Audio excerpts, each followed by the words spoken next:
Hoje eu quero falar para você um pouquinho sobre o Espírito Santo. Exato. O Espírito Santo, ao qual muitos, né, de nós ouve falar há muito tempo, até mesmo para quem já leu a palavra desde Mateus, Marcos, Lucas e João, e você vai ver que em várias passagens, vários textos, tem ali a menção do Espírito Santo. Por exemplo, quando Jesus é batizado por João Batista, no momento do batismo, ou após de Jesus descer as águas e voltar, quando ele volta, o Espírito Santo aparece em formato de pomba, certo? Você vai ver também o Espírito Santo aparecendo quando Jesus está no monte. Você vai ver também o Espírito Santo aparecendo quando Jesus ele fala do Espírito Santo em João.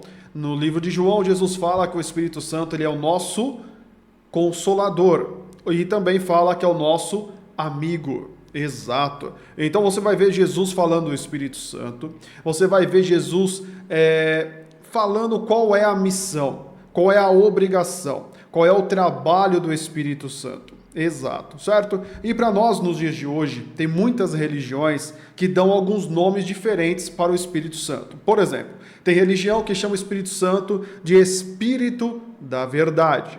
Exatamente, você vai encontrar o Espiritismo falando do Espírito Santo como Espírito da Verdade.